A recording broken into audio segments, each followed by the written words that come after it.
আসসালামু আলাইকুম ওয়া রাহমাতুল্লাহি ওয়া বারাকাতুহু।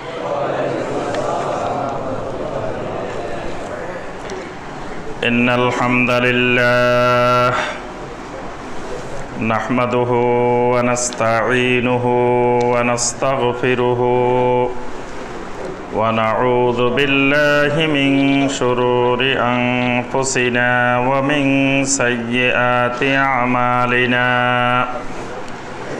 من يهده الله فلا مضل له ومن يضلل فلا هادي له وأشهد أن لا إله إلا الله وحده لا شريك له وأشهد أن محمدا عبده ورسوله يا أيها الذين آمنوا اتقوا الله حق تقاته ولا تموتن إلا وأنتم مسلمون يا أيها الناس اتقوا ربكم الذي خلقكم من نفس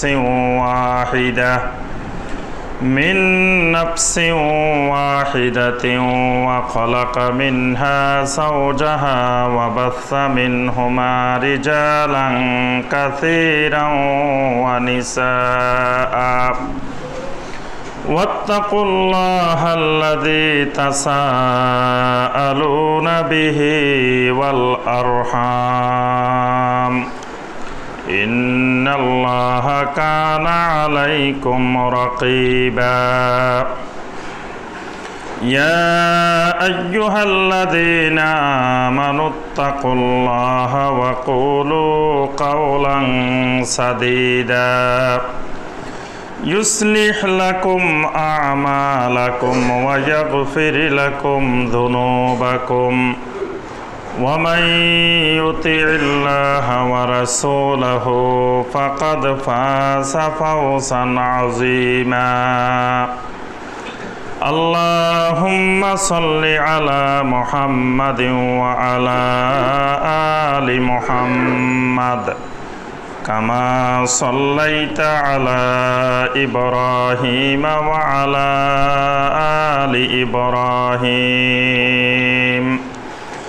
إنك حميد مجيد اللهم بارك على محمد وعلى آل محمد كما باركت على إبراهيم وعلى آل إبراهيم إنك حميد مجيد।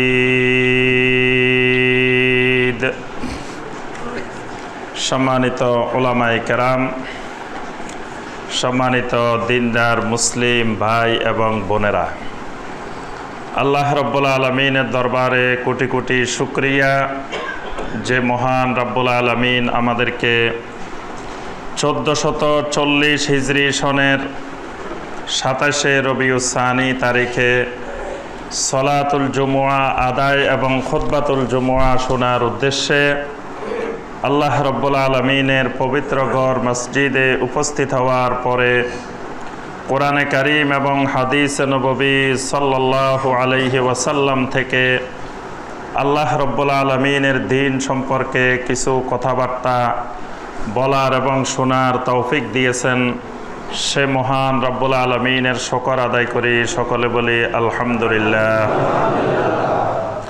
সম্মানিত মুসল্লিয়ানে কেরাম, আমাদের যে বিষয়ের উপরে ধারাবাহিক খুতবা চলছিল সেই বিষয়টি ছিল আল আইম্মা আল মাশহুরা ফি জামি আনহাইল আলম, সমগ্র পৃথিবীতে প্রসিদ্ধ 4 জন ইমামের সংক্ষিপ্ত জীবনী এবং কর্ম নিয়ে ধারাবাহিক 6 পর্বের আলোচনা। আমরা ইতিপূর্বে এই আলোচনার 3টি পর্বের আলোচনা করেছি। এবং এই 3টি পর্বে আমরা ইমাম আবু হানিফা রাহিমাহুল্লাহ সুবহানাহু ওয়া তাআলার জীবনী ভিত্তিক আমরা 3টি খুতবায় আলোচনা করেছি। যেহেতু আমাদের এই বাংলাদেশে এবং বাংলাভাষী ভাই বোনদের মধ্যে ইমাম আবু হানিফা রহমতুল্লাহ আলাইহির অনুসারী বেশি, এজন্য আমরা 4 ইমামের মধ্যে ইমাম আবু হানিফা রহমতুল্লাহ আলাইহিকে বেশি গুরুত্ব দিয়েছি এবং সেই গুরুত্বের আলোকে আমরা 3টি খুতবায় আমরা আলোচনা করেছি। একটি খুতবায় আমরা ইমাম আবু হানিফা রহমতুল্লাহ আলাইহির ব্যক্তি জীবন, পারিবারিক জীবন, লেখাপড়ার জীবন, কর্মজীবন অর্থাৎ তার ব্যক্তি কেন্দ্রিক তার জীবনী আমরা আলোচনা করেছি।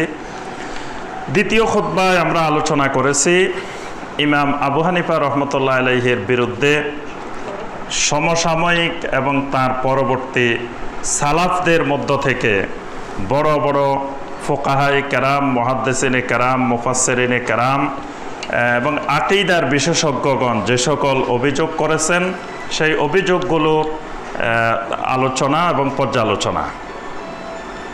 তৃতীয় খুতবাটিতে আমরা আলোচনা করেছি ইমাম আবু হানিফা রহমতুল্লাহ আলাইহির ফিকহি মাযহাব এবং ফিকহি চিন্তাধারা, এবং আমরা যে বর্তমানে হানাফি মাযহাব অনুসরণ করি এই হানাফি মাযহাবের সাথে ইমাম আবু হানিফা রহমতুল্লাহ আলাইহির মাযহাবের চিন্তাধারার কতটুকু মিল আছে কি নাই এই বিষয়ে আমরা ইতিপূর্বে খুতবায় আলোচনা করেছি।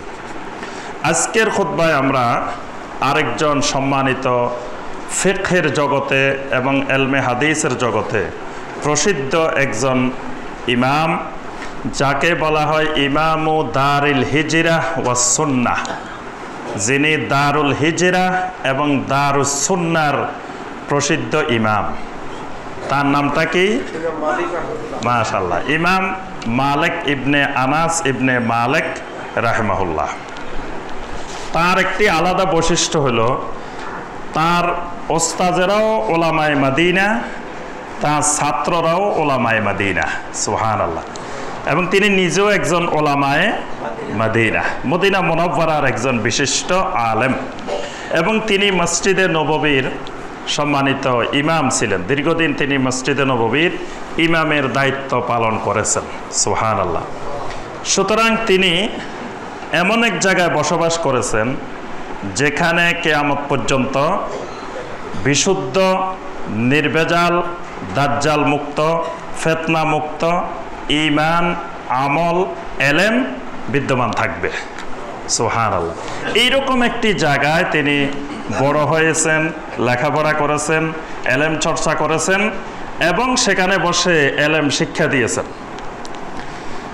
এজন্য তার উপাধি হলো ইমামু দারুল হিজরা ওয়াস সুন্নাহ, এবং এই বিষয়ের উপরে বিশাল বিশাল বই লেখা হয়েছে। আল ইমাম মালিক ইবনে আনাস ইমামু দারুল হিজরা, এই বিষয়ে অনেক বড় বই আছে এবং তথ্যভিত্তিক ইমাম মালিক রাহিমাহুল্লাহর সম্পূর্ণ জীবনী এই বইতে বিস্তারিত আলোচনা আছে।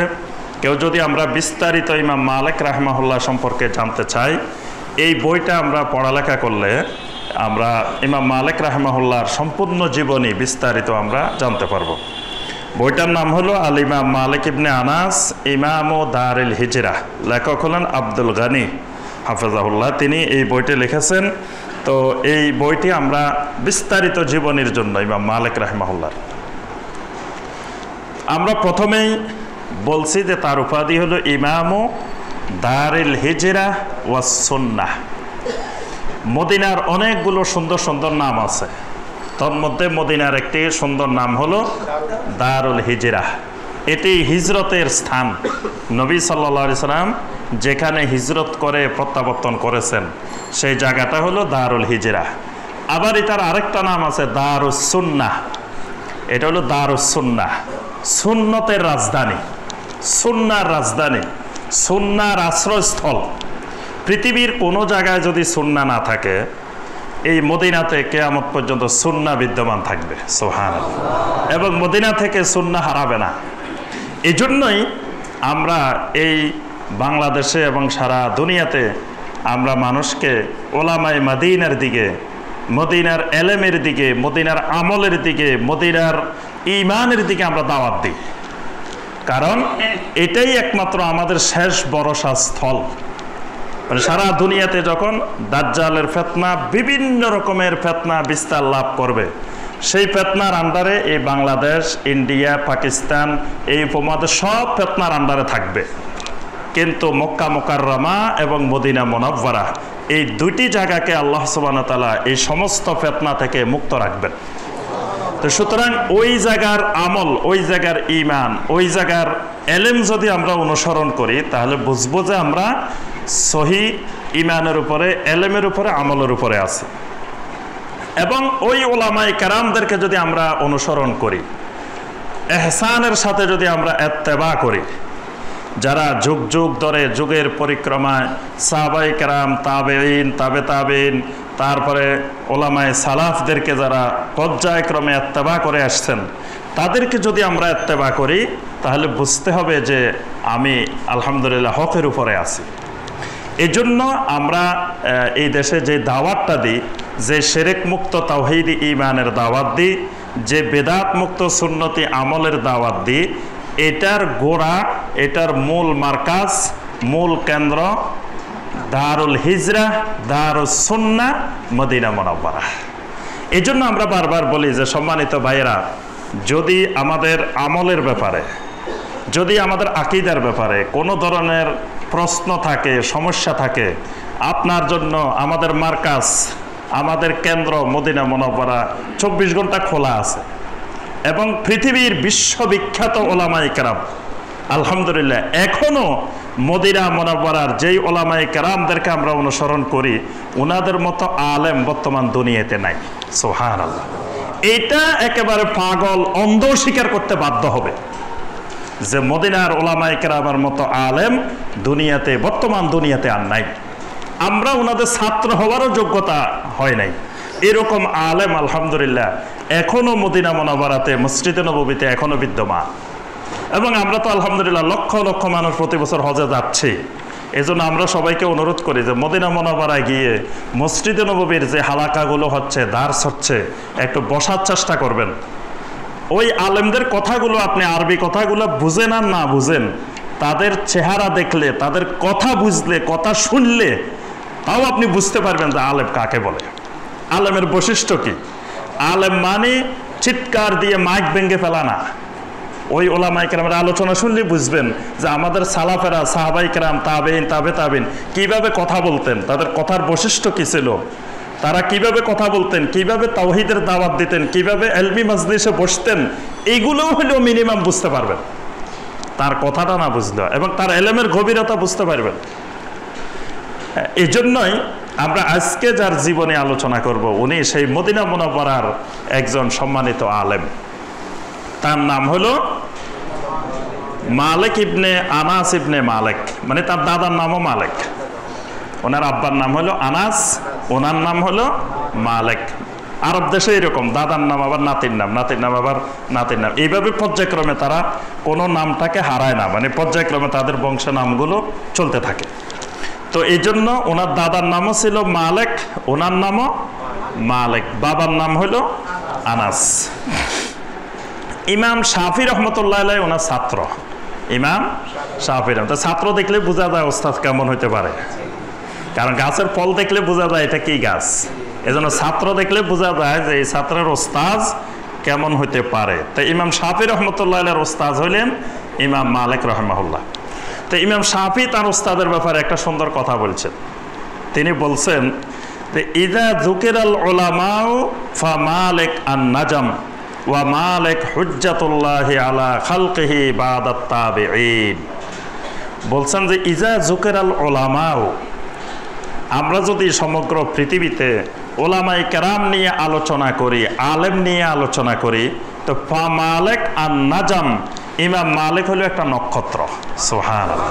মানে ওই আলেমদের মধ্যে, ওলামাদের মধ্যে ইমাম মালিক রাহিমাহুল্লাহ হলেন একটা উজ্জ্বল নক্ষত্র। ওয়া মালিক হুজ্জাতুল্লাহি আলা খালকিহি বাদাত তাবিঈন, তাবিঈনদের পরে আল্লাহর সৃষ্টির মধ্যে ইমাম মালিক হইলেন হুজ্জাতুল্লাহ, সুবহানাল্লাহ, আল্লাহর দলিল। মানে জমিনে আল্লাহ রাব্বুল আলামিনের হুজ্জাত, আল্লাহ রাব্বুল আলামিনের দলিল ইমাম মালিক। কারণ ইমাম মালিক ওই ফিতনা যখন ছড়ানো শুরু হচ্ছিল পৃথিবীর বিভিন্ন জায়গায়, বিশেষ করে আকীদা নিয়ে, তখন ইমাম মালিক রাহিমাহুল্লাহ আহলুস সুন্নাহ ওয়াল জামাতের আকীদাকে শক্ত করে ধরে রাখার জন্য এবং মদিনার আমলকে, ইমাম মালিকের বড় বৈশিষ্ট্য হলো তিনি আমালু আহলেল মদিনা, আহলে মদিনার আমলকে তিনি সবচেয়ে উপরে অগ্রাধিকার দিতেন। এই আমালু আহলেল মদিনাকে শক্ত করে ধরে রাখার ব্যাপারে এবং সাহাবাই কেরাম তাবেঈনদের বিশুদ্ধ আকীদাকে ধরে রাখার ব্যাপারে তার যে অবদান, এই জন্য তাকে ইমাম শাফি বলতেছেন তিনি হলেন হুজ্জাতুল্লাহি আলা খালকিহি বাদাত তাবেঈন, যে তাবেঈনদের পরে আল্লাহর হুজ্জত, সুবহানাল্লাহ। ইমাম মালিক রাহিমাহুল্লাহর দুইটা কথা, অনেকগুলো কথা আছে, তার মধ্যে দুইটা কথা সারা দুনিয়াতে এমনভাবে প্রসিদ্ধি লাভ করছে, পৃথিবীর এমন কোনো আহলুস সুন্নাহ ওয়াল জামাতের আলেম এই ইমাম মালিক রাহিমাহুল্লাহর ইন্তেকালের পরে 1300 বছর ধরে ইমাম মালিকের এই দুইটা কথা মুখস্থ করে নাই, ইমাম মালিকের এই দুইটা কথা জানে না, এরকম আলেম দুনিয়াতে অতিবাহিত হয় নাই, সুবহানাল্লাহ। এমন দুটা কথা আছে মণিমুক্তার মতো কথা, যে কথাগুলো সারা দুনিয়ার দল মত নির্বিশেষে সমস্ত আহলুস সুন্নাহ ওয়াল জামাতের উলামায়ে কেরাম এই দুটা কথাকে আকীদার মানদণ্ড হিসাবে, আকীদার মৌলিক নীতিমালা হিসাবে গ্রহণ করছে। মানে আকীদার ব্যাপারে প্রশ্ন করলে ইমাম মালিকের বক্তব্যটা বলে দিলে হয়, আর কিছু বলা লাগে না।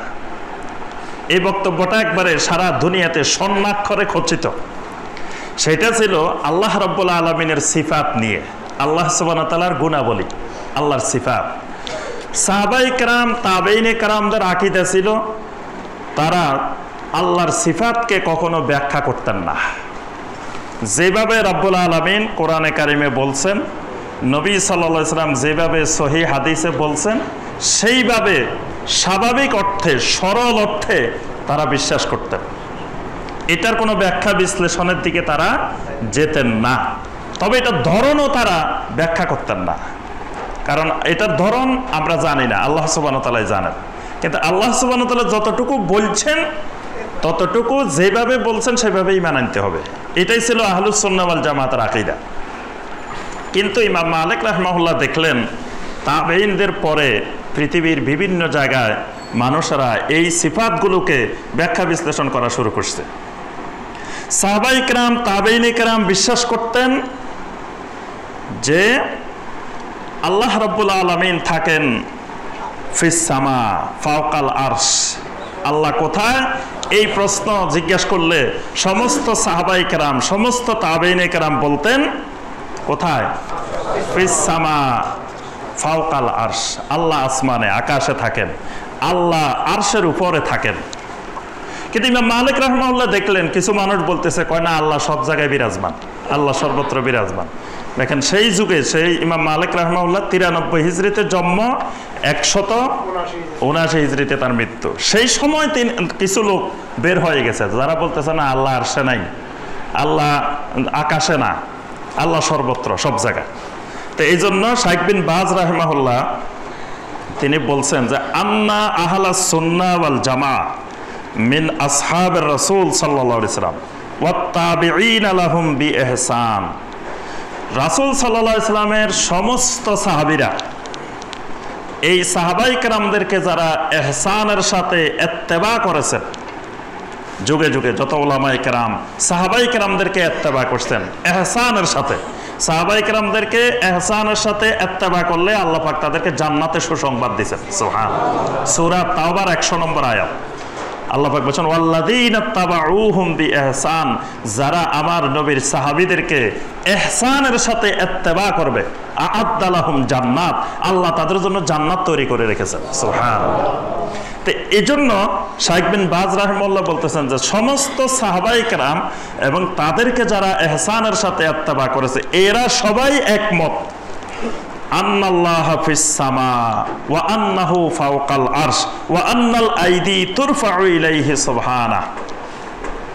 সমস্ত উলামায়ে কেরাম একমত যে আল্লাহ কোথায়? আন্নাল্লাহা ফিস সামা, আল্লাহ আকাশে। ওয়া আন্নাহু ফাওকাল আরশ, আল্লাহ পাক আরশের উপরে। ওয়া আন্নাল আইদি তুরফাউ ইলাইহি সুবহানাহু। এজন্য আমরা আল্লাহ উপরে থাকার কারণে, আল্লাহ আকাশে থাকার কারণে আমরা হাত তুলি উপরের দিকে। এজন্য দোয়া করার সময় আমরা হাতকে এইভাবে ঘুরাই না।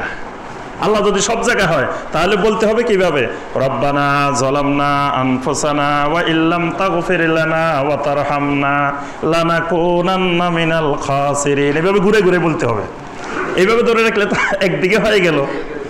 এই জন্য তিনি বলতেছেন যে ওয়া আন্নাল আইদি তুরফাউ ইলাইহি সুবহানাহু, আমরা আমাদের হাতগুলোকে আল্লাহর দিকে তুলি। নবী সাল্লাল্লাহু আলাইহি ওয়াসাল্লাম অনেক সময় দোয়া করতে করতে হাত এইভাবে উপরের দিকে তুলতেন। কেন? যে আল্লাহ রাব্বুল আলামিন ফিস সামা ফাওকাল আরশ। তো ইমাম মালিক রাহিমাহুল্লাহ যারা এই জাতীয় সিফাতগুলোকে, আল্লাহর সিফাতগুলোকে ব্যাখ্যা বিশ্লেষণ শুরু করতেছে, কেউ আবার অস্বীকার করা শুরু করছে।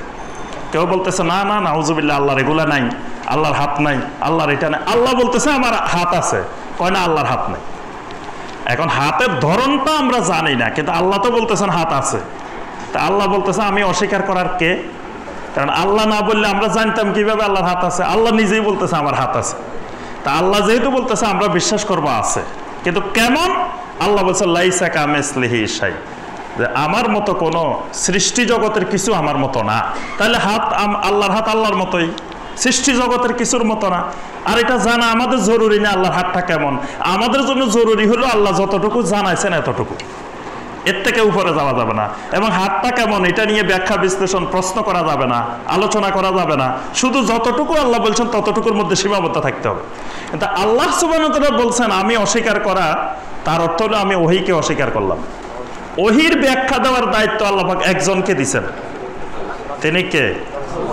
মুহাম্মদ রাসূলুল্লাহ সাল্লাল্লাহু আলাইহি ওয়াসাল্লাম। সূরা নাহলের 44 নম্বর আয়াত আল্লাহ পাক নবী সাল্লাল্লাহু আলাইহি ওয়াসাল্লামকে বলছেন ওয়া আনজালনা ইলাইকা যিকরা লিতুবাইয়িনা লিন-নাসি মা নুজিলা ইলাইহিম, আমি আপনার উপরে যেই কোরআন যে ওহী নাজিল করি এটার ব্যাখ্যা দিবেন আপনি। সুবহানাল্লাহ।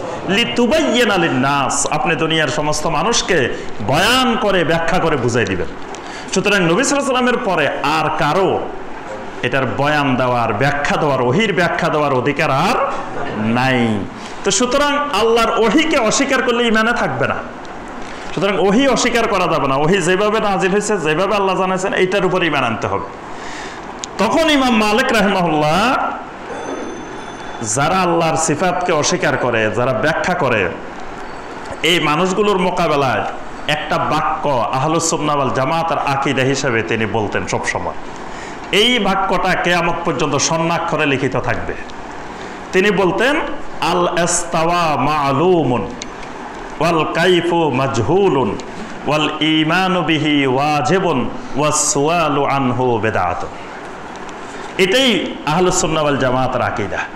সকল ইমাম এটা গ্রহণ করে নিছেন। একজন আহলুস সুন্নাহ ওয়াল জামাতের ইমাম এটার বিরোধিতা করেন নাই। সকলেই একমত হয়ে ইজমার ভিত্তিতে যে এটাই আহলুস সুন্নাহ ওয়াল জামাতের আকীদা আল্লাহর সিফাতের ব্যাপারে। আল্লাহ সুবহানাহু ওয়া তাআলা প্রতিদিন শেষ রাত্রিতে প্রথম আকাশে নেমে আসেন। এটা নবী সাল্লাল্লাহু আলাইহি ওয়াসাল্লামের সহিহ হাদিস দ্বারা প্রমাণিত। এখন বলা যাবে না আল্লাহ কেমনে নামেন, আল্লাহ নামেন কেমনে, উঠেন কেমনে। আল্লাহ রাসূল সাল্লাল্লাহু আলাইহি ওয়াসাল্লাম বলতেছেন ইয়ানজিলু রাব্বুনা ইলাস সামাঈদ দুনিয়া, যে আমাদের রব দুনিয়ার আকাশে নেমে আসেন, অবতরণ করেন। এই অবতরণটা আল্লাহর সিফাত, কিন্তু এটা আমরা আমাদের বিমান যেমন উঠানামা করে এরকম অবতরণ না, বা আমরা যেমন গাড়ি থেকে উঠানামা করি এরকম উঠানামা না, সৃষ্টির কোনো উঠানামা না। এটা রাব্বুল আলামিন ভালো জানেন কেমনে উঠেন কেমনে নামেন। কিন্তু নবী সাল্লাল্লাহু আলাইহি ওয়াসাল্লাম বলছেন আল্লাহ অবতরণ করেন, এটাকে অস্বীকার করা যাবে না, যেহেতু এটা ওহী। নবী সাল্লাল্লাহু আলাইহি ওয়াসাল্লামের সহিহ হাদিসও ওহী। তো নবী সাল্লাল্লাহু আলাইহি ওয়াসাল্লাম বলতেছেন আল্লাহ অবতরণ করেন, বাস অবতরণ করেন। এজন্য আল্লাহর সিফাতের ব্যাপারে ইমাম মালিক রাহিমাহুল্লাহ বলেন যে আমাদের আকীদা হবে আল ইস্তাওয়া মা'লুমুন। আল্লাহ পাক বলছেন আর রহমানু আলাল আরশি ইস্তাওয়া। অসংখ্য আয়াতে আল্লাহ পাক বলছেন সুম্মা ইস্তাওয়া ইলাল আরশ। আল্লাহ পাক এরপরে আরশের দিকে আরোহণ করলেন, ইস্তাওয়া করলেন। এখন কেমনে আরোহণ করলেন এটা বলা যাবে না যে আল্লাহর জাত, আল্লাহর সত্তা আরোহণ করে বা ওইটা আরোহণ করে। আসলে আল্লাহ আরোহণ করে না, আল্লাহ তো নিরাকার, আল্লাহ কেমনে আরোহণ করে এত ব্যাখ্যা বিশ্লেষণের আমাদের দরকার নাই। ইমাম মালিক রাহমাহুল্লাহ বলতেছেন যে আল ইস্তাওয়া মালুম, আল্লাহ বলছেন আরোহণ করেন, আমরা আরোহণটা বুঝতে পারছি, এটা সবাই আমরা জানি কেমনে আরোহণ করে। কিন্তু আল কাইফু মাজহুলুন, কিন্তু আমাদের মানুষের ক্ষেত্রে বা অন্যান্যদের ক্ষেত্রে যেরকম আরোহণটা আল্লাহর ক্ষেত্রে এরকম না, এটা ধরনটা আমরা জানি না। ওয়াল কাইফু মাজহুলুন ওয়াল ঈমানু বিহি ওয়াজিবুন, রাব্বুল আলামিন এবং রাব্বুল আলামিনের রাসূল সাল্লাল্লাহু আলাইহি সাল্লাম যেভাবে বলছেন সেইভাবে ঈমান আনা ওয়াজিব। ওয়াজিব মানে ফরজ। ইমাম মালিকের ওয়াজিব মানে এটা ফরজ, আর আকীদার ভাষায় ওয়াজিব মানে এটা ফরজ। ওয়াসসুআলু আনহু বিদআতুন, এখন আল্লাহ কেমনে আরোহণ করেন, কেমনে অবতরণ করেন, কেমনে কি করেন এই ব্যাপারে প্রশ্ন করা। কিন্তু আমাদের কোনো ভাই এটার বিকৃত ব্যাখ্যা দিয়ে একদিন দেখলাম যে এক ভাই বলতেছেন আল্লাহ কোথায় থাকে এটা প্রশ্ন করো বেদাত। আল্লাহ কোথায় থাকে এটা প্রশ্ন করা যদি বেদাত হয় তো সর্বপ্রথম বেদাতিকে নাউজুবিল্লাহ।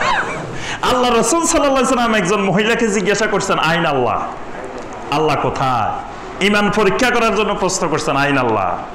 তাহলে নবী সাল্লাল্লাহু আলাইহি ওয়াসাল্লাম ওকে বেদাত করছেন, নাউজুবিল্লাহ। যিনি সুন্নতের গাছ, যিনি সুন্নত প্রতিষ্ঠা করার জন্য আসছেন, বেদাত উৎখাত করতে আসছেন, তিনি প্রশ্ন করছেন আইন আল্লাহ, আল্লাহ কোথায়। মহিলা কি বলছেন ফিস সামা, উপরে দেখাই দিচ্ছেন মহিলা যে আল্লাহ আকাশে আছে। নবী সাল্লাল্লাহু আলাইহি ওয়াসাল্লাম বলছে তার ঈমান ঠিক আছে, সে মুমিনা। তাহলে ঈমান পরীক্ষা করার জন্য আইন আল্লাহ জিজ্ঞাসা করা আল্লাহ কোথায়, এটা ফিতনাও না, এটা বেদাতও না, নাউজুবিল্লাহ। এটা নবী সাল্লাল্লাহু আলাইহি ওয়াসাল্লাম জিজ্ঞাসা করছেন।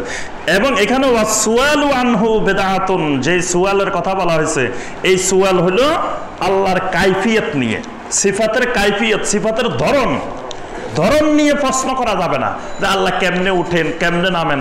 আল্লাহর হাতটা আমাদেরটা মনে হয় 18 ইঞ্চি, আল্লাহটা মনে হয় 18,000 ইঞ্চি, এরকম হতে পারে, এরকম ধারণা করা যাবে না বা প্রশ্ন করা যাবে না। এটাকে ইমাম মালিক রাহমাহুল্লাহ বলেছেন বেদাত। ইমাম মালিকের বেদাত মানে এটা শিরক, মানে এরকম প্রশ্ন করা, এরকম ধারণা করা এটা শিরক। এই জন্য এই যে 4টা কথা বলছেন, আল ইস্তাওয়া মালুমুন ওয়াল কাইফু মাজহুলুন ওয়াল ঈমানু বিহি ওয়াজিবুন ওয়াসসুআলু আনহু বিদআতুন, এই কথাটা যত কোরআনে কারিমের তাফসির আছে আহলুস সুন্নাত ওয়াল জামাত সব তাফসিরে লেখা আছে। তাফসিরে তবারি, তাফসিরে কুরতুবি, তাফসিরে ইবনে কাসির, যত তাফসির আছে আহলুস সুন্নাত ওয়াল জামাত সব তাফসিরে দেখবেন এই কথাটা আছে, ইমাম মালিক রাহিমাহুল্লাহর এই কথাটা। সমস্ত মুহাদ্দিসিনে কেরাম ইমাম মালিকের এই কথাটা আকীদার চ্যাপ্টারে, আকীদার অধ্যায়ে তারা আলোচনা করেছেন। সমস্ত ফকিরা, সমস্ত আকীদার ইমামেরা ইমাম মালিক রাহিমাহুল্লাহর এই কথাটাকেই, এই হুবহু উনার এই কথাটাকে দলিল দিয়েছেন। এটাই আহলুস সুন্নাহ ওয়াল জামাতের আকীদা। তাহলে বোঝা যায় যে ইমাম মালিকের এই কথাটা সমস্ত ওলামায়ে কেরামদের কাছে কিভাবে গ্রহণযোগ্য হয়েছে, কিয়ামত পর্যন্ত এটা স্মরণীয় হয়ে আছে। ইমাম মালিক রাহিমাহুল্লাহর আরেকটা কথা আছে, ওইটাও খুব প্রসিদ্ধ কথা। সেই কথাটা হলো ইমাম মালিক রাহিমাহুল্লাহ ইমাম ছিলেন কোন জায়গার? মসজিদে নববী সাল্লাল্লাহু আলাইহি সাল্লামের ইমাম। তিনি তাবেঈন, তিনি তাবেঈন না, কিন্তু তার পিছনে সালাত আদায় করতো কারা? তাবেঈনেরা। ওনার জীবিত অবস্থা অনেক তাবেঈন জীবিত ছিলেন এবং ওনার অনেক ওস্তাদ, তাবেঈন ওস্তাদ। তো ওনারা কিন্তু ওনার পিছনে সালাত আদায় করতেন। তো উনি ছিলেন মসজিদে নববীর ইমাম। তো তিনি সবসময় তার মুহিব্বিনদেরকে ওয়াকাদ কানা ইয়ানহা তুল্লাবাহু ওয়া মুহিব্বিহি আনিত তাকলিদ, তিনি তার ছাত্রদেরকে এবং মুহিব্বিনদেরকে সবসময় তার অন্ধ অনুকরণ করতে কড়া ভাষায় নিষেধ করতেন। ইমাম মালিক রাহিমাহুল্লাহ তার তাকলিদ করতে দিতেন না, অন্ধভাবে তাকে অনুকরণ করতে দিতেন না। তিনি তার ছাত্রদেরকেও নিষেধ করতেন, মুহিব্বিনদেরকেও নিষেধ করতেন। আর তিনি নবী সাল্লাল্লাহু আলাইহি সাল্লামের কবরের সামনে দাঁড়ায় ছাত্রদেরকে এবং মুহিব্বিনদেরকে উনি এই কথাটা বলতেন একদিন না অসংখ্য দিন তিনি সেখানে দাঁড়ায় দাঁড়ায় এই কথাটা সবাই বলতেন। এবং তিনি দার্স দিতেন মসজিদে নববীর ভিতরে, নবী সাল্লাল্লাহু আলাইহি ওয়াসাল্লামের কবরের কাছেই তিনি দার্স দিতেন, ইমাম মালিক রাহিমাহুল্লাহ। তো তখন তিনি কবরের দিকে ইশারা করে বলতেন, কুল্লু আহাদিন ইউখাযু মিন কাউলিহি ওয়া ইউতরাকু ইল্লা সাহিবা হাযাল কবরে সাল্লাল্লাহু আলাইহি ওয়াসাল্লাম। এই কথাটা ইমাম মালিক রাহিমাহুল্লাহ বলতেন যে দুনিয়ার প্রত্যেকটা মানুষের কথা ইউখাযু ওয়া ইউতরাকু, ইচ্ছা করলে গ্রহণ করা যায়, ইচ্ছা করলে পরিত্যাগ করা যায়, এতে ঈমানের কিছু হবে না। ইল্লা সাহিবা হাযাল কবরে সাল্লাল্লাহু আলাইহি ওয়াসাল্লাম, নবী সাল্লাল্লাহু আলাইহি ওয়াসাল্লামের কবরের দিকে ইশারা করে বলতেন, এই যে এই কবরে যিনি আছে, এই কবরে যেই নবী সাল্লাল্লাহু আলাইহি ওয়াসাল্লাম আছেন, ওনার কথা মানতেই হবে, কোনো অবস্থায় পরিত্যাগ করা যাবে না। না যদি পরিত্যাগ করো ঈমান নাই, ঈমানের শেষ, কাফের হয়ে যাবা, মুশরিক হয়ে যাবা, দিন থেকে বিচ্যুত হয়ে যাবা। ওনার সব কথায় মানতেই হবে এই কবরে যিনি আছেন। উনার বাহিরে আবু বকর হোক, ওমর হোক, ওসমান হোক, আলী হোক, যত বড় বড় সাহাবী হোক আর তাবিন হোক, ওলিয়া উলিয়া হোক, ইমাম হোক, তাদের কথা দুনিয়ার মানুষ ইচ্ছা করলে গ্রহণ করতেও পারে, ইচ্ছা করলে নাও করতে পারে। এটার সাথে ঈমানের কোনো সম্পর্ক নেই। এজন্য আমি ইমাম হুসাইনের কথা ইচ্ছা করলে কেউ গ্রহণ করতেও পারে, নাও করতে পারে। গ্রহণ করলে আলহামদুলিল্লাহ, যেটা কোরআন সুন্নাহর সাথে মিলবে সেটা গ্রহণ করবে, যেটা কোরআন সুন্নাহর সাথে মিলবে না সেটা গ্রহণ করবে না। এই না করলে তার ঈমানের কোনো অসুবিধা নেই। এই জন্যই দুনিয়াতে দেখেন, যদি কোনো ইমামের অনুসরণ যদি সব মুসলমানের উপরে ফরজ হইতো, ওয়াজিব হইতো, তো এত ইমামই হইতো না, ইমাম থাকতো একজন। ধরেন ইমাম আবু হানিফা রাহমাতুল্লাহ আলাইহি কিয়ামত পর্যন্ত ইমাম থাকতো একজনেই, কারণ একজনের অনুসরণ যদি ওয়াজিব হইতো, ফরজ হইতো, এত ইমাম হইতো না। যুগে যুগে মানুষ ওই আবু হানিফা রাহমাতুল্লাহ আলাইহিকে ছেড়ে ইমাম মালিকের অনুসরণ করতো না, কেউ ইমাম শাফি রাহমাতুল্লাহ আলাইহির অনুসরণ করতো না, কেউ ইমাম আহমদ বিন হাম্বল রাহমাতুল্লাহ আলাইহির অনুসরণ করতো না, কেউ ইমাম আউজাই রাহমাতুল্লাহ আলাইহির অনুসরণ করতো না, কেউ সুফিয়ান সাউরি রাহিমাহুল্লাহর অনুসরণ করতো না। অর্থাৎ একজনের অন্ধ অনুসরণ এটা উম্মার উপরে ফরজ ওয়াজিব নয়, এবং এটা কারো জন্য বাধ্যতামূলক নয়, বরং প্রত্যেক মানুষের কথার মধ্যে, নবী সাল্লাল্লাহু আলাইহি সাল্লাম ছাড়া প্রত্যেক মানুষের কথার মধ্যে বিশুদ্ধ আছে, ভুলও আছে। তিনি যত বড় আলেম হোক, মুহাদ্দিস হোক, মুফতি হোক, ফকিহ হোক, যেটাই হোক, যেটা কোরআন এবং সুন্নাহর সাথে মিলবে সেটা গ্রহণ করা যাবে, যেটা মিলবে না সেটা গ্রহণ করা যাবে না। তিনি যত বড় বুজুর্গ হোক, যত বড় আলেম হোক, এটাই হলো ওলামায়ে সালাফদের, যুগে যুগে সালাফদের নীতিমালা ছিল এটা। এই জন্য তারা একজনের সাথে কখনো রশি বাঁধতেন না, তারা অসংখ্য উস্তাদের কাছে, অসংখ্য আলেমের কাছে তারা এলেম শিখতেন, এলেম নিতেন। এই জন্যই ইসলামে পীর মুরিদি আর শায়েখ, পীর মুরিদি আর ছাত্র শিক্ষক দুটো এক জিনিস না। পীর মুরিদির নীতিমালা হলো একজনের সাথে রশিবান্দি থাকতে হবে, আর কোনো দিকে যাওয়া যাবে না। এবং এটা মনে করতে হবে যে আমার পীর সাহেব হুজুর দুনিয়ার যত আলেম ওলামা আছে তার মধ্যে সবচেয়ে বড়, যদিও আরবি এক লাইন পড়তে পারে না। আমার পীর সাহেব হুজুর আরবি এক লাইন পড়তে না পারলেও উনি দুনিয়ার যত আলেম আছে তার মধ্যে বিশ্বাস করতে হবে সবচেয়ে বড়, কারণ আমি তো সব তরিকার সবক নিয়ে আসছি, এবং এই তালিমেই আমাকে দেওয়া হয়েছে যে তোমার মনে এটা ঢুকাইতে হবে যে পৃথিবীর সব আলেমের থেকে বড় আলেম আমার পীর সাহেব। অন্য আলেমকে বড় মনে করবা, তোমার ভিতরে ফয়জ বরকত আসবে না। এবং তুমি যত বড় আলেম হও না কেন, মাওলানা রুমির মতো তুমি কামেল হইতে পারবে না। মাওলানা রুমি অনেক বড় আলেম, কিন্তু উনি পীরের মুরিদ হওয়া ছাড়া নাকি কামেল হইতে পারে না। এই জন্য কামেল হইতে হইলে ওই একজনের সাথেই আপনার রশি বাঁধতে হবে। আর যার সাথে আপনি রশি বাঁধবেন, যার সাথে পাগড়ি বাঁধবেন, তিনি যদি আপনাকে জায়নামাজ একটা মদের বালতির মধ্যে ছুবাই তুলে যদি বলে যে এখানে নামাজ পড়ো, তুমি বলতে পারবে না যে না এটা তো নাপাক। এটা কিন্তু আধ্যাত্মিক জগতের একটা কঠিন নীতিমালা, যে পীর সাহেব হুজুর যদি তোমারে শরীয়ত বিরোধী, কোরআন সুন্নাহ বিরোধী আমল করতেও নির্দেশ দেয়, তাও তুমি প্রশ্ন করা যাবে না। খাতায় বুজুর্গান গ্রেপ্তান খাতাস, তোমারে আরেক বলে ধরবো তোমারে প্রশ্ন করলে, কারণ তুমি বুঝো না এটার মধ্যে কি হিকমত আছে। তোমারে জ্বালাই পোড়াই ওই ওস্তাদ তোমারে কামেল বানাইবো পীর সাহেব। বুঝতে পারছেন? এজন্য কোনো প্রশ্ন করা যাবে না। এইটাই ইসলামের সাথে সাংঘর্ষিক। আমাদের কোনো সম্মানিত ভাইরা বলেন যে পীর মুরিদি যে কথা, ছাত্র শিক্ষক একই কথা। ছাত্র শিক্ষক এই কথা না। মাদ্রাসার শিক্ষক একজন থাকে না, মাদ্রাসার শিক্ষক 30 জন 40 জন থাকে। 30-40 জন থেকে এলেম শিখি, একজনের থেকে না। সাহাবায়ে কেরাম তারা যে এলেম চর্চা করতেন, তাবেঈনে কেরাম যে এলেম চর্চা করতেন, একজনের মধ্যে সীমাবদ্ধ থাকতেন না, অসংখ্য উস্তাদের কাছ থেকে এলেম নিতেন। এজন্য এলেম নিতে হবে সবার থেকে, যারা কোরআন সুন্নাহর আলেম সবার থেকে। যদি বলেন যে না খালি ডক্টর ইমাম হোসাইন যা কয় তা শুনবো, এর বাইরে আর শুনবো না, এটা হারাম, ইসলামে এটা জায়েজ নেই। সবাইগুলো শুনবেন, অন্য শাইখদের মজলিসে বসবেন, অন্য শাইখদের থেকে এলেম নেবেন। দেখবেন যে কিছু কিছু বিষয় আছে যে এক শাইখের মধ্যে কিছু দুর্বলতা আছে, কিছু আবার কোরআন সুন্নাহর বিষয় আছে। আল্লাহ পাক সবাইকে সব এলেম সব কিছু দেন না। তখন আপনি ওহির সব জিনিস জানতে পারবেন, বুঝতে পারবেন। কিন্তু একজনের অন্ধ অনুকরণ করে বসে থাকবেন, অসংখ্য ওহি আপনার থেকে বাদ পড়ে যাবে। আপনি ইমাম মালিকের অন্ধ অনুসরণ করে বসে থাকবেন, অসংখ্য সহি হাদিস আপনার আমল থেকে বাদ পড়ে যাবে। কারণ আল্লাহ পাক ওহিকে একজনের মধ্যে সীমাবদ্ধ করেন নাই, ওহির এলেমকে একজনের মধ্যে সীমাবদ্ধ করেন নাই।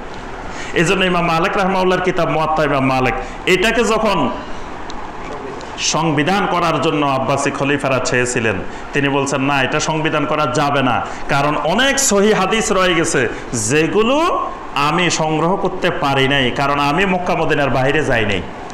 কিন্তু অনেক মুহাদ্দিসিনেরা, অনেক তাবেঈনেরা মক্কা মদিনার বাইরেও ছিলেন, তাদের থেকে আমার হাদিস সংগ্রহ করা হয় নাই, সুতরাং আরও রয়ে গেছে।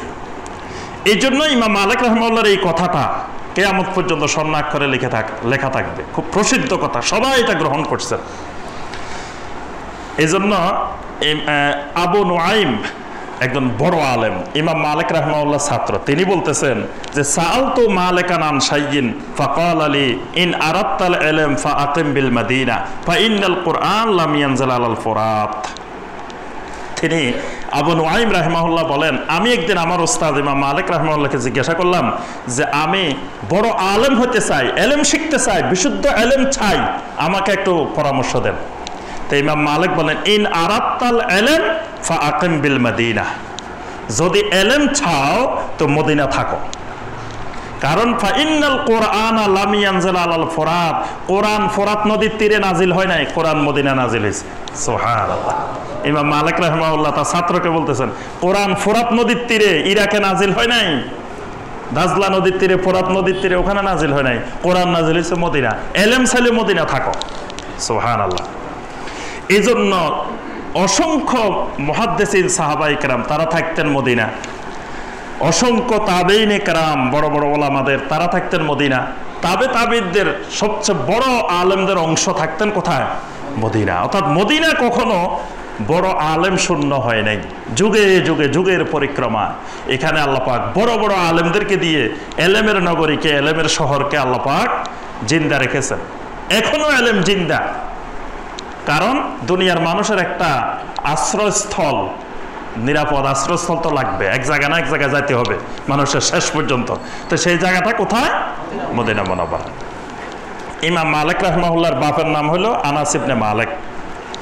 আনাস ইবনে মালিক একজন বড় মুহাদ্দিস ছিলেন, তিনি একজন বড় রাবি ছিলেন এবং বড় একজন তাবেঈ ছিলেন। ওসমান ইবনে আফফান রাদিয়াল্লাহু তাআলা আনহু যখন শহীদ হলেন, ওসমান ইবনে আফফান রাদিয়াল্লাহু তাআলা আনহুকে 4 জন সাহাবী, 4 জন তাবেঈ তাকে গোসল করিয়েছেন, দাফন দিয়েছেন, কবরে রেখেছেন। এদের মধ্যে ইমাম মালিকের বাবা আনাস ইবনে মালিক তিনি একজন। সুবহানাল্লাহ। তিনি ইমাম মালিক রাহমাহুল্লাহ উমাইয়া খেলাফতের যুগে সুলাইমান বিন আব্দুল মালিকের খেলাফতের সময় মদিনা মুনাওয়ারাতেই 93 হিজরিতে জন্মগ্রহণ করেন। তিনি যে বছর জন্মগ্রহণ করছেন সেই বছর প্রসিদ্ধ সাহাবী নবী সাল্লাল্লাহু আলাইহি ওয়াসাল্লামের 10 বছরের খাদেম আনাস রাদিয়াল্লাহু তাআলা আনহু মৃত্যুবরণ করেন। যে বছর আনাস রাদিয়াল্লাহু তাআলা আনহু মারা গেছেন ওই বছর ইমাম মালিক জন্মগ্রহণ করছেন।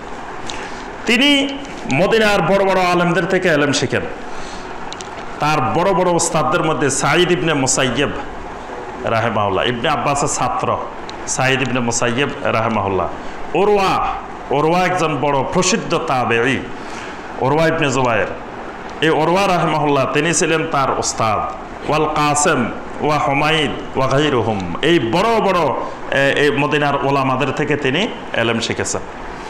তিনি তার মাযহাবকে, তার ফিকহি চিন্তাধারাকে স্থাপিত করেছেন আলা নসসিল কোরআন। উনি গবেষণা করতে গেলে প্রথম কোরআনে কারীমের আয়াত খুঁজতেন, ওয়াস সুন্নাহ আন-নববিয়্যাহ, তারপরে নবী সাল্লাল্লাহু আলাইহি ওয়াসাল্লামের সুন্নাহ খুঁজতেন, ওয়াল ইজমা, তারপরে সাহাবায়ে কেরাম তাবেঈনদের ইজমা খুঁজতেন, ওয়াল কিয়াস, তারপরে কিয়াসের দিকে যেতেন, ওয়াল ইস্তিহসান ওয়া আমালু আহলিল মদিনা।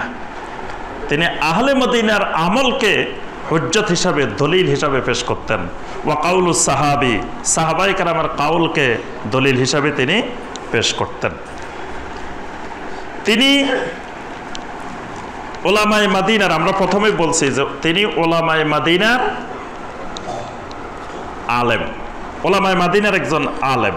তার ওস্তাদরাও ওলামায়ে মাদিনা, তার ছাত্ররাও ওলামায়ে মাদিনা।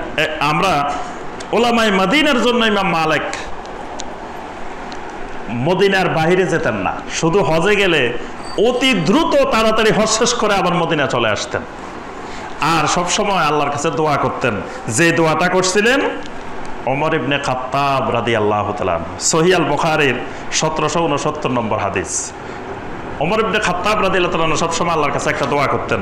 দোয়াটা ছিল আল্লাহুম্মা রযুকনি শাহাদাতান ফি সাবিলিক ওয়াজআল মাউতি ফি বালাদি রাসূলিক। হে আল্লাহ, আমাকে শাহাদাতের মৃত্যু দিও, সুবহানাল্লাহ, আমার মৃত্যুটা দিও শাহাদাতের মৃত্যু।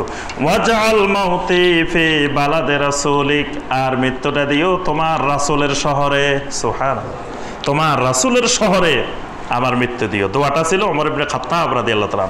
আল্লাহ পাক তার দুই দোয়াই কবুল করছেন, শাহাদাতের মৃত্যুও হয়েছে, বালাদে রাসূলের মধ্যে রাসূল সাল্লাল্লাহু আলাইহি ওয়াসাল্লামের শহরেও তার মৃত্যু হয়েছে। ইমাম মালিক রাহিমাহুল্লাহ সবসময় দোয়া করতেন এই দোয়াটা, যে আল্লাহ আমাকে মদিনার মৃত্যু দিও। এই জন্য আল্লাহ পাক ইমাম মালিক রাহিমাহুল্লাহকে মদিনায় মৃত্যু দিয়েছেন, এবং বাকি কবরস্থানের মধ্যে ইমাম মালিক রাহিমাহুল্লাহর কবর। এখন এই মদিনার জন্য তিনি কেন এত দোয়া করতেন, মদিনা কেন থাকতে চাইতেন, তিনি কেন বাইরে যেতে চাইতেন না, এটা সম্পর্কে আমরা দুই একটি কথা বলবো। আপনাদেরকে যে বইটার কথা বলছি, ওই যে ইমাম মালিক ইবনে আনাস ইমামে দারুল হিজরা, এই বইটার মধ্যে এই কথাটা আছে। আবার সহিহ আল বুখারীর একটা অধ্যায় আছে ফাজাইলুল মদিনার উপরে, মদিনার ফজিলতের উপরে। সেখানে দেখবেন মদিনার ফজিলতের ব্যাপারে অনেকগুলো হাদিস আছে। আব্দুল্লাহ ইবনে ওমর রাদিয়াল্লাহু তাআলা আনহুমা তিনি বলতেছেন, কাতাবা ইলাইয়া আব্দুল্লাহ ইবনে জুবায়ের ও আব্দুল মালিক ইবনে মারওয়ান, আমার কাছে আব্দুল্লাহ ইবনে জুবায়েরও চিঠি পাঠাইছে, আব্দুল মালিক ইবনে মারওয়ানেও চিঠি পাঠাইছে। মানে এই দুইজনের মধ্যে একটু বিরোধ ছিল, এই জন্য দুইজনেই আব্দুল্লাহ ইবনে ওমর বলতেছেন আমার কাছে চিঠি পাঠাইছেন। কেন পাঠাইছেন? কেলাহুমা ইয়াদউনি ইলাল মাশওয়ারা, দুইজনে আমার সাথে মশওয়ারা করতে চায়, দুইজনে আমার সাথে পরামর্শ করতে চায়। ফাকাতাবতু ইলাইহিমা, আমি তাদের কাছে দুজনের কাছে চিঠি জবাব পাঠাই দিছি। কি লিখছি চিঠির মধ্যে? ইন কুনতুমা তুরিদানাল মাশওয়ারা ফাআলাইকুমা বিদারিল হিজরা ওয়াস সুন্নাহ, যদি সত্যিকার অর্থে আমার সাথে মশওয়ারা করতে চাও তো আমি মক্কাও যাব না, কুফাও যাব না, মশওয়ারা করলে ফাআলাইকুমা বিদারিল হিজরা ওয়াস সুন্নাহ, মশওয়ারা হবে দারুল হিজরা, দারুস সুন্নাহ, মদিনা মুনাওয়ারায়। সুবহানাল্লাহ। জনগণকে চিঠি লিখে আব্দুল্লাহ ইবনে ওমর রাদিয়াল্লাহু তাআলা আনহু জানাই দিয়েছেন, মশওয়ারা করলে মদিনা আসো, মদিনা থেকে ওখানে যাই মশওয়ারা হবে না। তাহলে সাহাবায়ে কেরামের মিটিং হইলে, তাবেঈনে কেরামের মিটিং হইলে কোথায় হইতো? দারুল হিজরা ওয়াস সুন্নাহ, মদিনা মুনাওয়ারা। কিন্তু আজকের যুগে কুতুবদের ওলিদের মিটিং হয় কোথায়? আফ্রিকার জঙ্গলে। দেখেন আফ্রিকার জঙ্গলে মিটিং হবে কেন? যদি আল্লাহর ওলিদের, দিনদারদের, সালেহিনদের মিটিং হয় তো মিটিং হওয়ার কথা কোথায়? মদিনা মুনাওয়ারা। এটাই দারুল হিজরা, দারুস সুন্নাহ। আব্দুল্লাহ ইবনে ওমর রাদিয়াল্লাহু তাআলা আনহু বলতেছেন, এত বড় বড় শাসক, আব্দুল্লাহ ইবনে জুবায়ের মক্কার গভর্নর, আব্দুল মালিক ইবনে মারওয়ান তখন উমাইয়া খলিফা, বিশাল ক্ষমতাধর ব্যক্তি, তারা চিঠি পাঠাইছে যে আমরা একটু আপনার সাথে মশওয়ারা করতে চাই। কারণ ওমর রাদিয়াল্লাহু তাআলা আনহু বলছিলেন যে আমার পরে খলিফা হবার যোগ্য আমার ছেলে আব্দুল্লাহ ইবনে ওমর, কিন্তু খবরদার আমার ছেলেকে কেউ তোমরা খলিফা বানাইও না, কারণ বানাইলে কিয়ামত পর্যন্ত এটা একটা রেওয়াজ হয়ে যাইব যে বাপ মরলে ছেলে, ছেলে মরলে নাতি, বংশধারা। এজন্য আব্দুল্লাহ ইবনে ওমর রাদিয়াল্লাহু তাআলা আনহুমা যোগ্যতা সত্ত্বেও তাকে ওমর নিষেধ করে গেছেন খলিফা বানাইও না, তবে খলিফা বানানোর সময় তার থেকে পরামর্শ নিও, কারণ আল্লাহ পাক তাকে এমন সূক্ষ্ম জ্ঞান দিয়েছেন যে জ্ঞান দ্বারা তোমরা উপকৃত হবে। সুবহানাল্লাহ। এই জন্য আব্দুল মালিক ইবনে মারওয়ানও তাকে পরামর্শের জন্য ডাকছেন, আব্দুল্লাহ ইবনে জুবাইরও ডাকছেন, কিন্তু উনি যান নাই, উনি বলছে পরামর্শ চাইলে মদিনায় আসো। সুবহানাল্লাহ। ইন্না আকসারা আহকামিল কোরআন নাযালা বাইনাহুম, কারণ কোরআনের শরীয়তের যত হুকুম আহকাম নাজিল হয়েছে অধিকাংশ মদিনা নাজিল হয়েছে, মক্কা নাজিল হয়নি। মক্কাতে শুধু তাওহীদ, রিসালাত, আখিরাতের বিষয়, দাওয়াতি বিষয় আসছে, কিন্তু শরীয়তের যত হুকুম আহকাম সব নাজিল হয়েছে কোথায়? মদিনা মুনাওয়ারায়। আল্লাহ রাসূল সাল্লাল্লাহু আলাইহি ওয়াসাল্লামের হায়াতের গুরুত্বপূর্ণ অংশ অতিবাহিত হয়েছে কোথায়? মদিনায়। সহিহ আল বুখারীর হাদিস, আল্লাহ রাসূল সাল্লাল্লাহু আলাইহি ওয়াসাল্লাম একদিন মদিনার হারাম দেখাই দিলেন। আল মাদিনাতু হারামুন মিন কাযা ইলা কাযা, নবী সাল্লাল্লাহু আলাইহি ওয়াসাল্লাম বলেন এদিকেই এদিকেই, এখন দেখবেন মদিনার চারপাশে এরকম সীমানা আছে, এটা হলো মদিনার হারামের সীমানা। আল্লাহ রাসূল সাল্লাল্লাহু আলাইহি ওয়াসাল্লাম বললেন লা ইউকতাউ শাজারুহা, খবরদার এই হারামের সীমানার ভিতরে কোনো গাছ কাটা যাবে না। ওয়ালা ইউহদাসু ফিহা হাদাসুন, এই হারামের সীমানার ভিতরে কোরআন সুন্নাহ বিরোধী কোনো কাজ করা যাবে না কিয়ামত পর্যন্ত। কোরআন সুন্নাহর খেলাফ কোনো কাজ এই হারামের সীমানার ভিতরে করা যাবে না। মান আহদাসা হাদাসান ফাআলাইহি লানাতুল্লাহি ওয়াল মালাইকাতি ওয়ান নাসি আজমাইন, যদি কেউ এই মদিনার হারামের সীমানার ভিতরে যদি কোরআন সুন্নাহ বিরোধী কোনো কাজ করে তার উপরে আল্লাহর লানত বর্ষিত হবে, ফেরেশতাদের লানত বর্ষিত হবে, সমস্ত মানুষের লানত তার উপরে বর্ষিত হবে। সুতরাং কিয়ামত পর্যন্ত এই হারামের সীমানার ভিতরে কোরআন সুন্নাহ বিরোধী কোনো আমল, কোনো কিছু থাকবে না। আল্লাহ রাসূল সাল্লাল্লাহু আলাইহি ওয়াসাল্লাম বলে গেছেন যদি থাকে তো মদিনায় ঠেলি তাকে বাহির করে দিবে, থাকতে দিবে না মদিনায়। মদিনায় এরকম জিনিস, সাংঘাতিক জিনিস। মদিনার ভিতরে থাকি যদি আপনি কোরআন সুন্নাহ বিরোধী কোনো কাজ করেন তো মদিনায় আপনারা বাহির করে দিবে।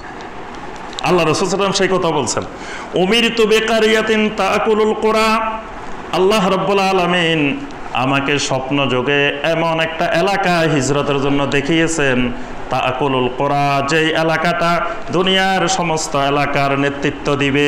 সুবহানাল্লাহ। এমন একটা জনপদ আল্লাহ আমাকে হিজরতের জন্য দেখাইছেন, হিজরতের নির্দেশ দিয়েছেন যেটা সমস্ত জনপদকে নেতৃত্ব দিবে। সুবহানাল্লাহ। ইয়াকুলুনা লাহা ইয়াসরিব ওয়া হিয়াল মাদিনা, দুনিয়ার মানুষেরা ওই জায়গার নাম রেখেছিল ইয়াসরিব, আর আমি রাসূল নাম রেখেছি এটার নাম মাদিনা। সুবহানাল্লাহ। তানফিন নাসা কামা ইয়ানফিল কিরু খুবসাল হাদিদ, কামারের দোকানে হাতিনা যেমন ময়লা আবর্জনা দূর করে দে, মদিনা ও মদিনার ভিতরে যদি কোনো ময়লা আবর্জনা থাকে মদিনা বের করে দিবে। সুবহানাল্লাহ। মদিনার ভিতরে থাকি কেউ যদি কোরআন সুন্নাহ বিরোধী কোনো কাজ করে, ফতনা করে, মদিনায় তাকে ঠেলে বাইর করে দিবে, থাকতে দিবে না, সে থাকতে পারবে না। আল্লাহ রাসূল সাল্লাল্লাহু আলাইহি ওয়াসাল্লাম মদিনা যাওয়ার পরে মদিনার জন্য দোয়া করছেন এইভাবে, আল্লাহুম্মা জাআল বিল মাদিনাতি দিফাই মা জাআলতা বিমাক্কাতা মিনাল বারাকাহ। রব্বুল আলামিন, আপনি মক্কা মুকাররমাকে যেরকম বরকতময় বানিয়েছেন, বরকত দিয়েছেন, তার থেকে দ্বিগুণ বরকত আপনি মদিনার মধ্যে দিয়ে দিন। সুবহানাল্লাহ। মক্কা থেকে দ্বিগুণ বরকত দিয়ে দিন মদিনার মধ্যে, দেফাই, ডাবল বরকত। সুবহানাল্লাহ। আপনি মদিনাতে দিয়ে দিন। এই জন্য যায়েদ ইবনে সাবিত রাদিয়াল্লাহু তাআলা আনহুর একটি গুরুত্বপূর্ণ কথা, যায়েদ ইবনে সাবিত ছিলেন কাতেবে ওহী, নবী সাল্লাল্লাহু আলাইহি ওয়াসাল্লামের ওহী লেখক। তিনি বলতেছেন, ইজা রাআইতা আহলাল মাদিনা আলা শাইইন ফালাম আন্নাহু সুন্নাহ। সুবহানাল্লাহ। যদি তোমরা আহলে মদিনাকে দেখো কোনো আমল করতেছে, জেনে নিও এই আমলটাই হলো সুন্নাত, এটার নাম সুন্নাহ। সুবহানাল্লাহ। দেখতেছো বাংলাদেশে একরকম আমল, কিন্তু আহলে মদিনার আমল আরেক রকম, বুঝবা বাংলাদেশেরটা সুন্নাহ না, ওই মদিনারটা সুন্নাহ। সুবহানাল্লাহ। কার কথা? যায়েদ ইবনে সাবিত রাদিয়াল্লাহু তাআলা আনহু বলতেছেন, ফালাম আন্নাহু সুন্নাহ, আহলে মদিনার যে আমল সেটাই হলো সুন্নাহ। ইমাম মালিক রাহিমাহুল্লাহ সুন্দর একটি কথা বলেন, ওয়া কানা ওমর বিন আব্দুল আজিজ ইয়াকতুবু ইলাল আমসার ইউআল্লিমুহুম সুনান ওয়াল ফিকহ। ওমর বিন আব্দুল আজিজ দুনিয়ার সব জায়গায় চিঠি পাঠাইছেন, প্রত্যেক শহরে তাদেরকে বলছেন ইউআল্লিমুহুম সুনান ওয়াল ফিকহ, তোমরা সবাই সুন্নাহ শিখো, ফিকহ শিখো। ওয়া ইয়াকতুবু ইলাল মাদিনা ইয়াসআলুহুম আম্মা মাদা ওয়া ইয়ালামুনা বিমা ইনদাহুম। মদিনাবাসীর কাছে, মদিনার গভর্নরের কাছে চিঠি পাঠিয়েছেন, মদিনাবাসী যেন তাদের অতীতের জিনিসগুলোকে, তাদের কাছে যেই আমল, যে এলেম সংরক্ষিত আছে সেইগুলো যেন তারা শক্ত করে সংগ্রহ করে। সুবহানাল্লাহ। অন্যদেরকে বলছেন চিঠি পাঠাই, ইরাকে, বাগদাদে, কুফাতে, বিভিন্ন অঞ্চলে চিঠি পাঠাবেটে বলছেন যে এলেম শিখো, হাদিস সংগ্রহ করো, ফিকহ সংগ্রহ করো আলেমদের থেকে। আর মদিনাবাসীরে বলছেন যে তোমরা তোমাদের কাছে যা আছে এটা সংগ্রহ করো, তোমরা এলেম শিখার জন্য বাইরে যাওয়া দরকার নাই, এখানে থাকি তোমাদের যে সম্পদ আছে এগুলো সংগ্রহ করো। কারণ ওলামায়ে কেরাম চলে গেলে এলমে হাদিস চলে যেতে পারে, এলমে ফিকহ চলে যেতে পারে, আমাদের থেকে অনেক গুরুত্বপূর্ণ জিনিস হারিয়ে যেতে পারে, এগুলো সংগ্রহ করো। সুবহানাল্লাহ। এই জন্য ইমাম আবু ইউসুফ রহমতুল্লাহ আলাইহি, হানাফি মাযহাবের 3 ইমামের একজন গুরুত্বপূর্ণ ইমাম, ইমাম আবু ইউসুফ রহমতুল্লাহ আলাইহি, তিনি আপনার সাদাকাতুল ফিতরের সর মাপ নিয়ে, সাদাকাতুল ফিতর কি দিয়ে দিতে হয়? দিয়ে। তো টা মদিনার একরকম আর ইরাকের আরেক রকম। তো ইমাম আবু হানিফা রহমতুল্লাহ আলাইহি, ইমাম আবু ইউসুফ রহমতুল্লাহ আলাইহি, ওনারা তো দেখছেন ইরাকের টা, এই জন্য ওনারা ইরাকের অনুযায়ী মতামত দিচ্ছেন।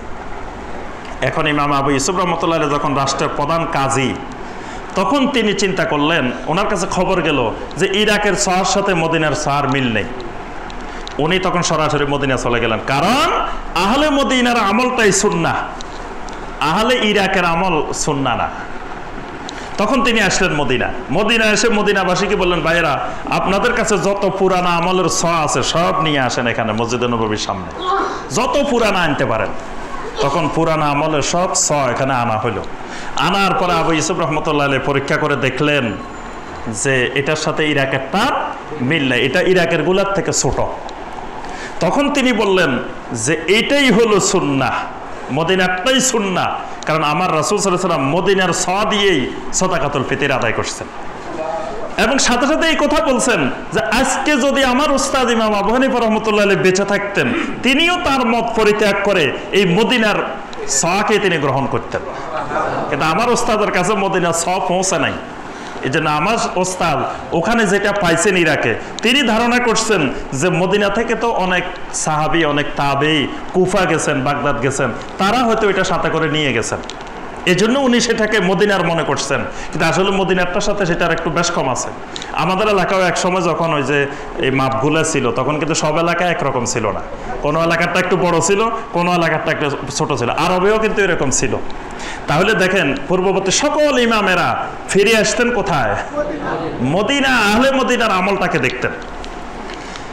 ইমাম মালিক রাহিমাহুল্লাহর বড় বড় ওস্তাদদের মধ্যে একজন ছিলেন ইমাম জুহরি, ইবনে শিহাব জুহরি রাহিমাহুল্লাহ, ইমাম জাফর সাদেক, এরা ছিলেন ইমাম মালিকের ইমাম। ইমাম মালিকের ছাত্রদের মধ্যে প্রসিদ্ধ হলেন সুফিয়ান আস-সাউরি।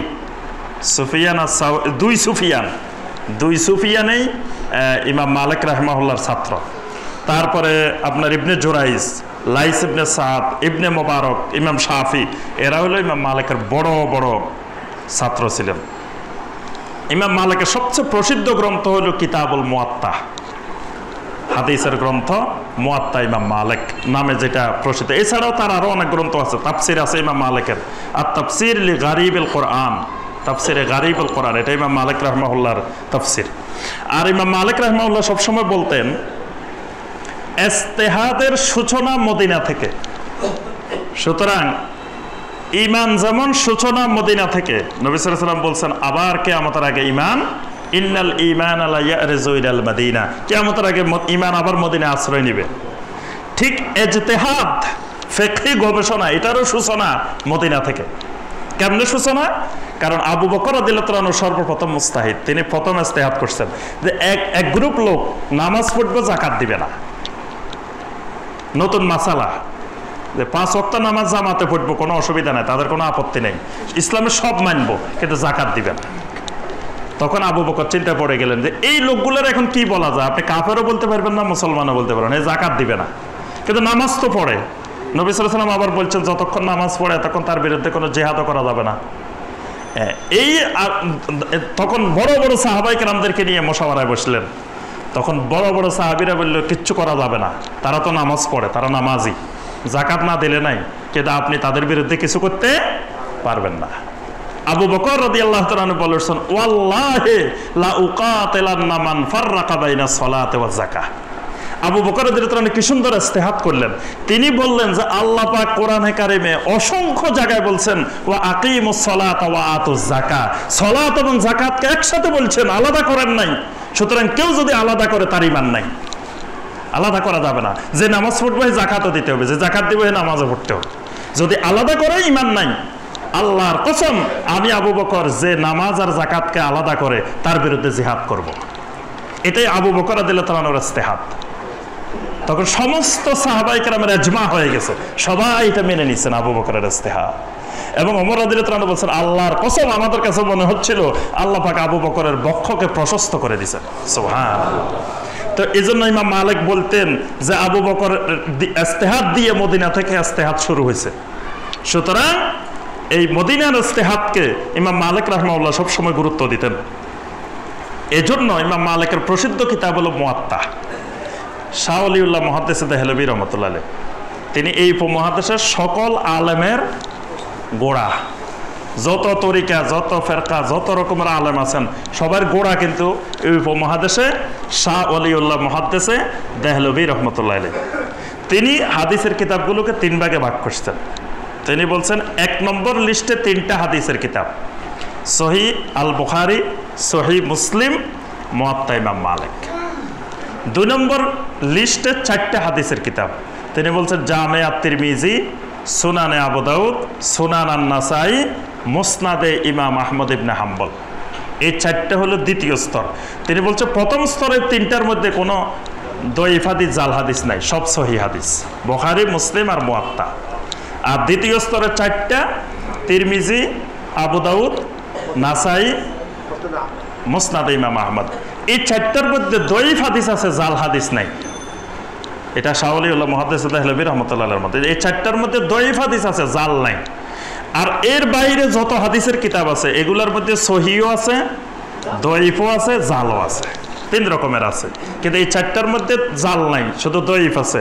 আর প্রথম 3টার মধ্যে কোনো দয়ীফও নাই, জালও নাই। তাহলে প্রথম 3টার একটা হলো মুয়াত্তা ইমাম মালিক। সুবহানাল্লাহ। আমি একটা কথা বলে শেষ করব। এই মুয়াত্তা ইমাম মালিকের একটা সুন্দর কথা শুনেন, এটা শুনলে কাজে লাগবে। মুয়াত্তা ইমাম মালিকের গুরুত্বপূর্ণ একটা হাদিস, যে সাইব ইবনে ইয়াজিদ রাহিমাহুল্লাহ থেকে হাদিসটি বর্ণিত, আমারা ওমর ইবনে খাত্তাব, উবাই ইবনে কাব ওয়া তামিম আদ-দারি আন ইয়াকুমা লিন-নাস বি-11 রাকাতান। ওমর ইবনে খাত্তাব রাদিয়াল্লাহু তাআলা আনহু 2 জন বড় সাহাবী, ইমাম সাহাবী, একজন উবাই ইবনে কাব রাদিয়াল্লাহু তাআলা আনহু, আরেকজন তামিম আদ-দারি রাদিয়াল্লাহু তাআলা আনহু, 2 জন বড় হাফেজে কোরআন, বড় আলেম সাহাবী, কারিউল কোরআন। এই 2 জনকে ওমর ইবনে খাত্তাব রাদিয়াল্লাহু তাআলা আনহু নির্দেশ দিলেন যে তোমরা 2 জনে আমাদেরকে প্রতিদিন 11 রাকাত তারাবির নামাজ পড়াইবা। কয় রাকাত? 11 রাকাত। মানে আমরা যেটা সবসময় শুনি যে ওমরের আমলে তারাবি চালু হয়েছে কয় রাকাত? 20 রাকাত। এটাই হলো সবচেয়ে বড় স্ট্রং দলিল যে ওমর রাদিয়াল্লাহু তাআলা আনহুর সময় তারাবি চালু হয়েছে, আর তারাবি 20 রাকাত। 20 রাকাতের হাদিসও আছে, ওইটা অন্যান্য গ্রন্থে আছে। কিন্তু আবার এই যে ইমাম মালিক হলো সেই যেই মসজিদে তারাবি জামাতে প্রথম চালু হয়েছে সেই মসজিদের ইমাম। আবার ওনার মাঝখান দিয়ে অল্প সময় গেছে, ওমর ইবনে খাত্তাবের পরে বেশি সময় কিন্তু যায় নাই। উনি 93 হিজরিতে জন্মগ্রহণ করছেন। ওমর ইবনে খাত্তাবের পরে মাঝখান দিয়ে তাবেঈনদের যুগটা গেছে, এরপরে তো ওনার জন্ম, উনি ইমামতি করছেন। উনি বলতেছেন, উনি হাদিস বর্ণনা করছেন এবং সহিহ হাদিস, যে ব্যাপারে শাহ ওলিউল্লাহ দেহলভী বলছেন মুয়াত্তার মধ্যে কোনো দয়ীফ নাই, সব সহিহ। সেখানে বলতেছেন যে উবাই ইবনে কাব আর তামিম আদ-দারি 2 জনকে ওমর ইবনে খাত্তাব নির্দেশ দিয়েছেন আমাদেরকে তারাবি পড়াইবা কয় রাকাত? 11 রাকাত। আচ্ছা, এখন কথা হলো ঠিক আছে 11 রাকাত, কিন্তু ইমাম মালিক রাহিমাহুল্লাহ মসজিদে নববীতে তারাবি পড়াইতেন 36 রাকাত। 36 + 3 39 রাকাত। এখন উনি হাদিস বর্ণনা করছেন 11 রাকাতের, কিন্তু তারাবি পড়াইতেন কয় রাকাত? 39 রাকাত। এবং তিনি বলছেন 4 নং 36 9 তারাবি, মানে 4টা করে 4 নং। উনি বলছেন যে তারাবি হলো তারাবি হাত, যে তারাবি হবে 9 তারাবি, মানে 36 রাকাত, আর বিতির 3 রাকাত 39। তাহলে তার হাদিস হলো 11 রাকাত, উনি পড়াইতেন কয় রাকাত? তা হাদিসের সাথে ওনার মিলছে। আচ্ছা, ওনার এরকম গড় মিল, তো ওনার পিছনে বড় বড় তাবেঈন আলেমেরও নামাজ পড়তো, তারা প্রতিবাদ করলো না কেন? যে মিয়া আপনি হাদিস বর্ণনা করছেন 11 রাকাত, আপনি কেন পড়ান আমাদেরকে 39 রাকাত? বলছে এইটাকে শাইখুল ইসলাম ইমাম ইবনে তাইমিয়া রাহমাহুল্লাহ শক্তিশালী দলিল পেশ করছেন। তো দেখো যে ইমাম মালিক রাহমাহুল্লাহ সহিহ হাদিস বর্ণনা করছেন 11 রাকাত, নামাজ পড়েছেন 39 রাকাত। এটাতে বোঝা যায় তারাবির রাকাত নির্দিষ্ট নয়। যদি নির্দিষ্টই হতো তো তাবেঈনেরা উনারে 11 রাকাতের বেশি পড়াইতে দিতেন না মসজিদে নববীতে। এবং উনি নিজেও হাদিসের খেলাফ উনি কাজ করতেন না। অর্থাৎ তারাবি নবী সাল্লাল্লাহু আলাইহি ওয়াসাল্লাম এটাকে রাকাতের মধ্যে সীমাবদ্ধ করেন নাই, এটার গুণগত মানের মধ্যে সীমাবদ্ধ করছেন। অর্থাৎ তারাবি হবে আপনার পরিমাণটা হবে মূল, মানে কত রাকাত মূল বিষয় না, কিন্তু কতক্ষণ আদায় করছেন, মানে কোয়ালিটি আর কোয়ান্টিটি।